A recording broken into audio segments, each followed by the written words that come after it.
নমস্কার সবাইকে, গল্পাঞ্জলি চ্যানেলে আপনাদের স্বাগত। আমি রুমকি। আমার আজকের নিবেদন বিভূতিভূষণ মুখোপাধ্যায় রচিত ছোট গল্প ভালোবাসা।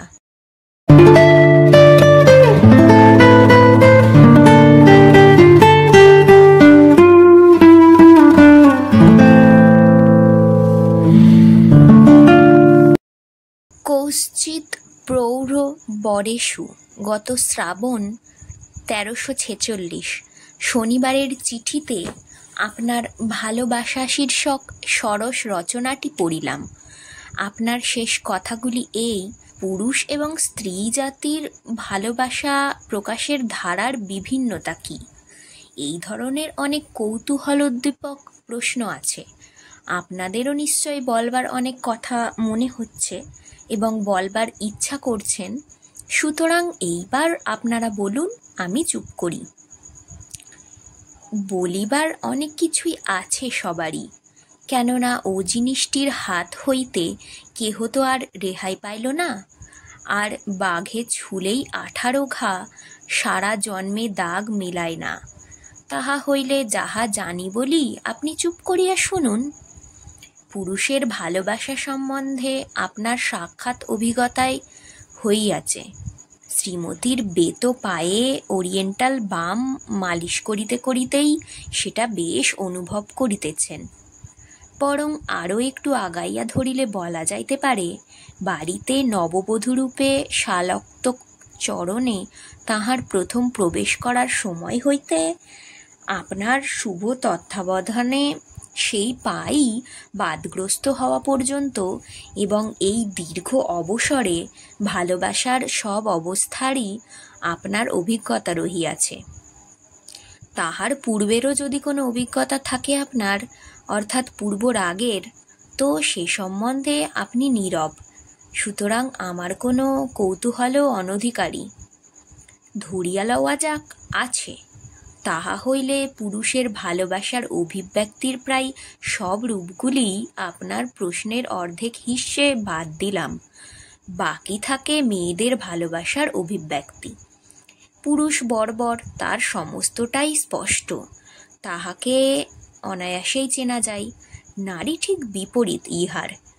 তাহাকে চেনা কঠিন, ঠিক যেমন কঠিন পাহাড়ে উঠার চেয়ে সমুদ্রে প্রবেশ করা। তবুও তাহাদের ভালোবাসা সম্বন্ধে যতটা জানি অথবা জানি বলিয়া বিশ্বাস, তাহার কিছু বলি। মোহরাতেই বলিয়া রাখি, আমার সঞ্চয় সাক্ষাৎ অভিজ্ঞতা থেকে।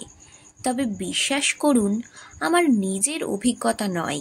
তাহা হইলেও আমি নিজের নামেই চালাইব।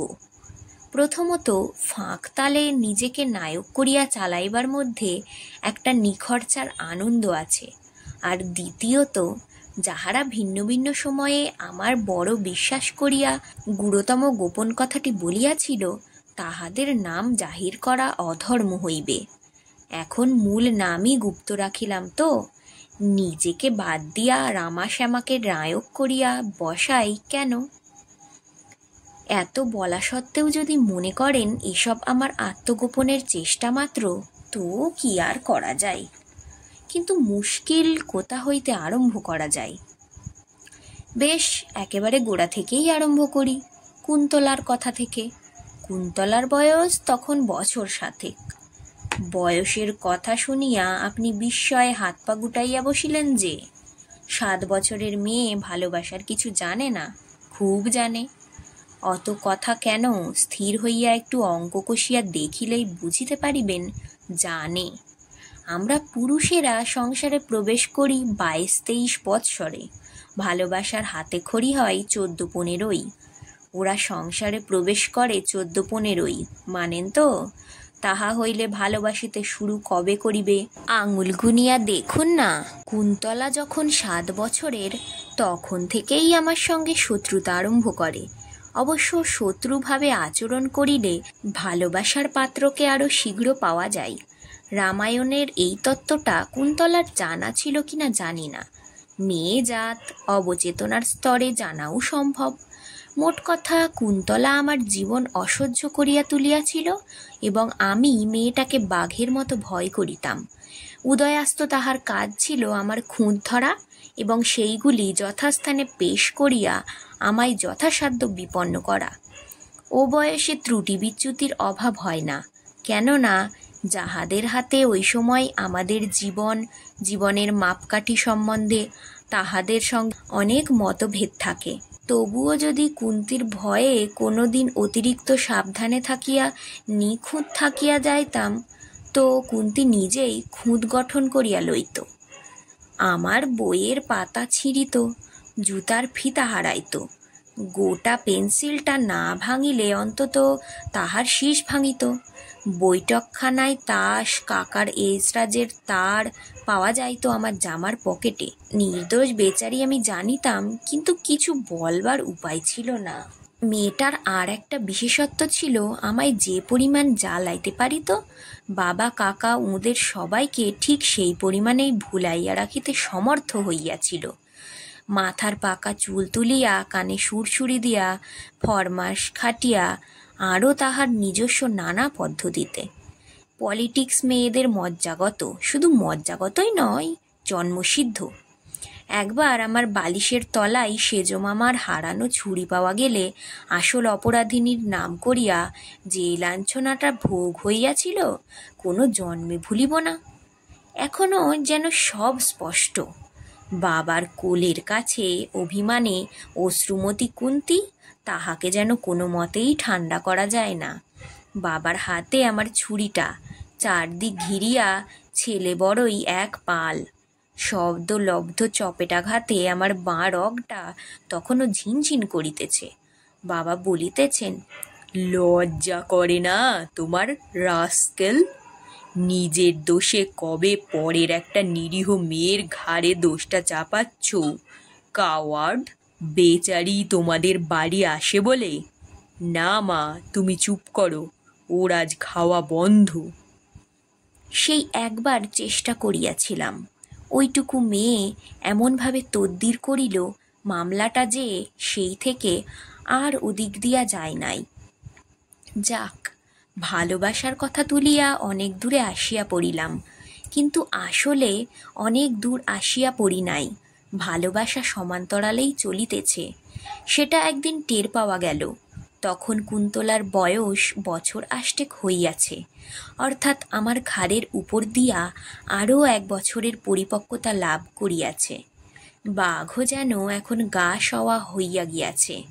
কুন্তিকে যে এখন কিসের মতো ভয় করি, নিজেই বুঝিয়া উঠিতে পারি না। তারকা রাক্ষসী, চীনের ড্রাগন, ওই রকম একটা কিছু হইবে, কেননা দৃষ্ট জগতে কোনো তুলনা পাওয়া যাইতেছে না। তারকার সঙ্গে অন্য দিক দিয়াও একটা সাদৃশ্য ছিল কুন্তলার। সে মায়া জানিত। ওদিককার কথা বলিয়াছি, সে আমার মধ্যেও মোহ আনিত।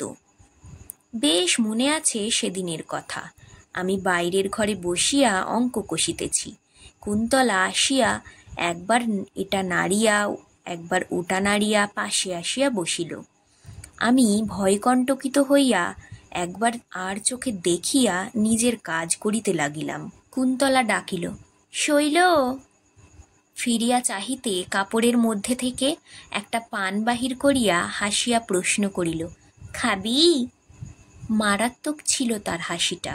অমন নিরীহ হাসি দেখা যায় না, যেন সে মেয়েই নয়। অঙ্ক কষিতে কষিতেই বলিলাম, হ্যাঁ খাই, আর তুই গিয়ে বাবাকে বলে দে, পান খেয়ে মুখ রাঙা করেছি। ফিরিয়া চাহিলাম। কুন্তলা হাসি হাসি মুখটা অভিমানে তোলোপানা করিয়া লইয়াছে।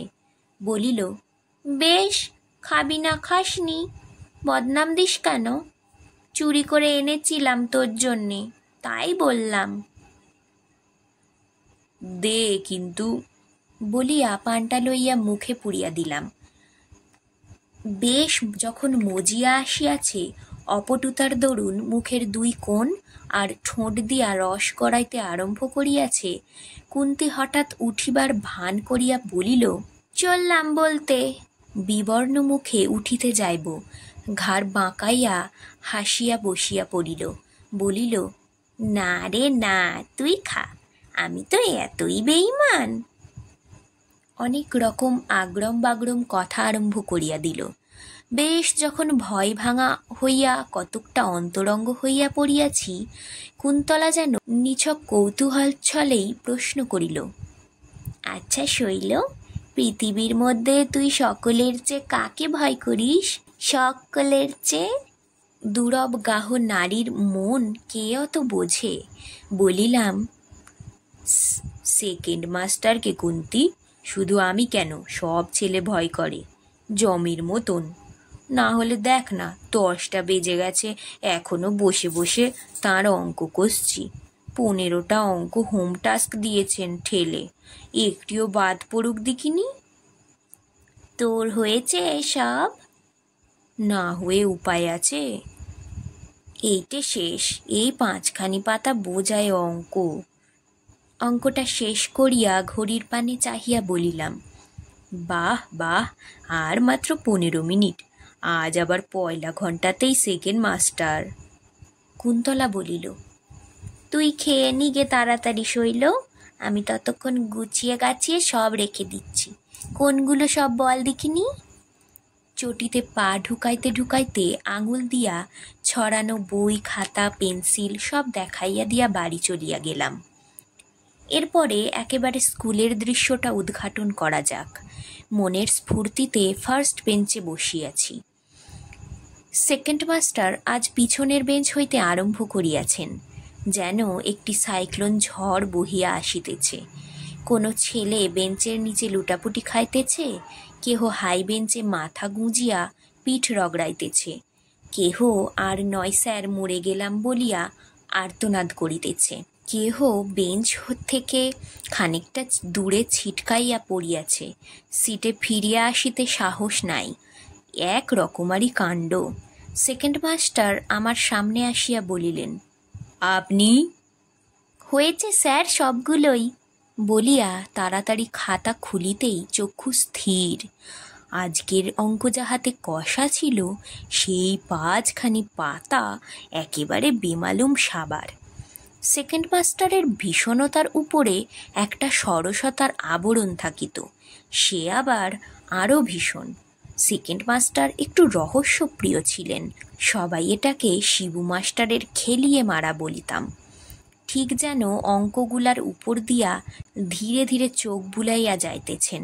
এইভাবে 3খানি পাতা এক এক করিয়া উল্টাইয়া দেখিয়া গিয়া শান্ত কণ্ঠে বলিলেন, হ্যাঁ সবগুলোই ঠিক হয়েছে। বাহ, বেশ ছোকরা শৈলেন তুই, নিজেই সবগুলো করেছিস? আমার তখন ধরে প্রাণ নাই, শুষ্ক কণ্ঠে বলিলাম, সব করেছিলাম স্যার, কিন্তু। নেই বুঝি খাতায়? আমি ভেবেছিলাম নিশ্চয়ই সূক্ষ্মরূপে আছে কোথাও, অঙ্কও কষবে না, আবার মিছে কথাও বলবে, এ কখনো হতে পারে? শৈলেন কি আমাদের সেই রকম ছেলে যে? তাহার পরেই মার, সে যে কি মার বলিয়া বোঝানো যায় না। ডেস্কের নিচে থেকে বেঞ্চের নিচে গেলাম, তাহার পর ভূমিতে পড়িয়া গড়াগড়ি দিতে লাগিলাম। বেদবর্ষণ অপ্রতিহত ধারায় চলিয়াছে। বুক, পিঠ, হাঁটু, কবজি, আঙুল, কোনো জায়গা বাদ নাই। বেতটা গেছে ফাটিয়া, তাহার ঝুড়িগুলো যেখানে পড়িতেছে যেন গাঁথিয়া বসিয়া যাইতেছে। অনেক ছেলেবেলায় কি করিয়া মাথার ডান দিকে এক জায়গায় কাটিয়া গিয়া একটা দাগ ছিল, শেষে বেতটা তাহার উপর পড়িয়া পাতলা চামড়া ফাটাইয়া দিতেই ফিনকি দিয়া রক্ত ছুটিয়া বাহির হইলে সেকেন্ড মাস্টারের রাগ পড়িল। অবশ্য না পড়িলেও তখন আমার পক্ষে বিশেষ ইতর বিশেষ ছিল না। তখন আমার অনুভব করিবার চৈতন্য একেবারে নিম্ন পর্দায়। আমায় বাড়ি পাঠাইয়া দেওয়া হইল। ভালোবাসার প্রসঙ্গটা ভুলি নাই, সেই কথাতেই আসিতেছি। তাহার পরদিন বিছানায় শুইয়া আছি, জ্বর, সমস্ত গায়ে বেদনা, মাথায় একটা পটি বাঁধা। পাশে বসিয়া আছে কুন্তি, গায়ে মাথায় হাত বুলাইয়া দিতেছে, কিছু দরকার হইলে যোগাইয়া দিতেছে। দারুণ অভিমানে সেবা গ্রহণ করিবার প্রবৃত্তি নাই, কিন্তু আবার অভিমানের বশেই গ্রহণ করিতেছি।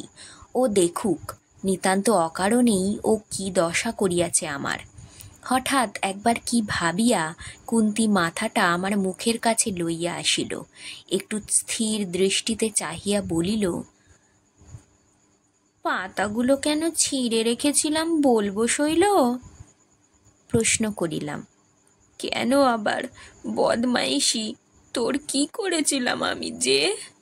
গলার স্বর আমার ভাঙিয়া পড়িল। কুন্তী আমার কাঁধে হাত দিয়া মুখ আরও নামাইয়া বলিল, বদমাইশি না শৈল, তোকে বড্ড ভালোবাসি, মায়েরই বলছি। যত লোকে বকে মারে, তোর যত কষ্ট হয়, তত তোকে এত ভালো লাগে শৈল, কি বলবো। তোর মুখটা যদি সর্বদা বেশ শুকনো শুকনো থাকে, তোকে চমৎকার লাগে। এই তোর কাছে বসে আছি, বেশ লাগছে। মায়েরই বলছি, মায়েরই। না পেত্তয় যাস, দেখিস সমস্ত দিন উঠবই না তোর কাছ থেকে। তোকে খুব ভালোবাসি যে এখন, বেশ চমৎকার লাগছে। যত তোকে বেশি মারে লোকে, তত তোকে ভালো লাগে। মায়েরই বলছি শৈল। মনে হয়, আহা, শৈল বেচারিকে মারলে অমন করে? তোকে ভালোবাসি বলেই তো মনে হয় শৈল। বিশ্বাস করলিনি? আপনি বিশ্বাস করিলেন, কিন্তু বিশ্বাস করিলেন কি না করিলেন তাহাতে কিছু যায় আসে না। ভালোবাসার মূল কথা অধিকার স্পৃহা। আমাদের চেয়ে মেয়েদের মধ্যে ওটা আরও প্রবল, তা নিশ্চয় স্বীকার করিবেন। কেননা একেবারে মেষে পরিণত করিয়া ফেলিবার চক্রান্তটা ওদেরই। কিন্তু ইহার সঙ্গে আবার একটা করুণার ভাবও মিশ্রিত থাকে, একটা আহা বেচারি এই রকম ভাব। তাহার কারণ আমরা শুধু ভাবি, ভুল করিয়া ভাবি। মেয়েরা অবলা সরলা, ওরা জানে, পাকা রকম জানে আমরা দুর্বল, বোকা, অসহায়। সেই জন্য বোধহয় নারী যতটা ভালোবাসিতে পারে, পুরুষ ততটা পারে না। আমরা শুধু খাঁটি ভালোবাসা বাসিয়াই সন্তুষ্ট থাকি। ওরা ভালোবাসার সোনায় করুণার রং চড়াইয়া কণ্ঠে পড়ে। শখ হইলে রংটা ইচ্ছা মতো গাঢ় করিয়া লয়, যেমন করিয়া লইয়াছিল কুন্তলা। কুন্তলার ওটা ভালোবাসাই ছিল নারীর ভালোবাসারই একটা অভিব্যক্তি। ও ছোট বলিয়া ওর কথাটা অবিশ্বাস করুন, কিন্তু বড়োর ভালোবাসাই এই জিনিসটিই বড় আকারে পাইতে পারেন, সতর্ক করিয়া দিতেছি। এ পর্যন্ত বলিতে পারি, করুণা উদ্রেকের অন্য উপায় না থাকিলে, অর্থাৎ শিবু মাস্টারের অভাব ঘটিলে, ওরা সে ব্যবস্থাটা নিজের হাতেই তুলিয়া লন। মানবের ইতিহাসে ঐরূপ উদাহরণের অভাব নাই। নারী প্রেমের সহস্রবিধ অভিব্যক্তির মধ্যে একটা দৃষ্টান্ত দিয়া আজ ক্ষান্ত হইলাম। বিশ্বাস করেন, আরও দেওয়া যাইবে। পরিশেষে অমর কবি শেক্সপিয়ারের 12th নাইট থেকে দুটা লাইন উদ্ধৃত করিবার লোভ সংবরণ করা গেল না। Viola, I pity you. Olivia, that's degree to love. নমস্কার, আজকের গল্প এখানেই শেষ। গল্পটি ভালো লাগলে একটা লাইক দিয়ে যেতে ভুলবেন না। আর আমার চ্যানেল গল্পাঞ্জলিকে সাবস্ক্রাইব করে আমার পাশে থাকবেন। ধন্যবাদ, ভালো থাকবেন সবাই।